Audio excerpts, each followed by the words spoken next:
మొన్ననే నేను ప్రస్తావించా, కర్ణాటక రాజకీయం గందరగోళం జరగబోతోంది.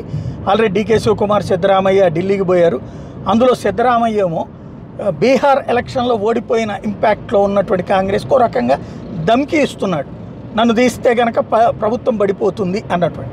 ఈ 5 ఏళ్ళు నన్నే కొనసాగించండి, అందుకైతే నెక్స్ట్ ఎలక్షన్స్కి డీకే శివకుమార్ని ముఖ్యమంత్రి అభ్యర్థిగా ప్రకటించండి, నేను కూడా చేస్తానని. వాస్తవంగా ఈ ట్రిప్ తర్వాత మళ్ళీ కర్ణాటకలో గెలుస్తుందని డీకే శివకుమార్కి కూడా నమ్మకం లేదు. ఇప్పుడే అందిన గాడికి సంపాదించుకుంటున్నాడు ఆయన. అట్లాగే ఇటు సిద్ధరామయ్య కొడుకు, వీళ్ళందరూ ఎవరికి కావాల్సింది వాళ్ళు సంపాదించేసుకుంటున్నారు. ఎందుకంటే మళ్ళీ గెలుస్తాను నమ్మకం లేదు. ఎందుకంటే విపరీతమైన పన్నులేసి ప్రజలకు ఏ ప్రయోజనము జరగక చివరికి పారిశ్రామికవేత్తలు కూడా పారిపోయే పరిస్థితి రావడంతో ఎవడు వీళ్ళకి మళ్ళీ గెలిపిస్తారు.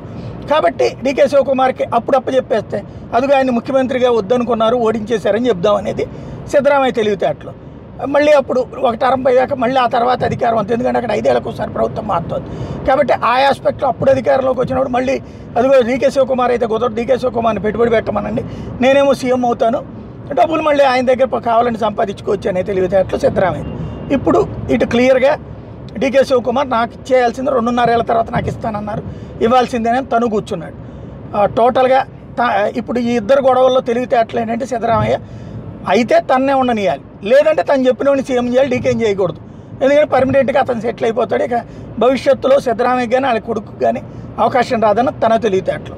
మరి ఇది అధిష్టానం రాహుల్ ఏమో తన చేతిలో ఏమీ లేదు, రాహుల్ గాంధీ తలుచుకుంటే జరిగిపోతుంది. ఏం చేస్తారో చూడాలి.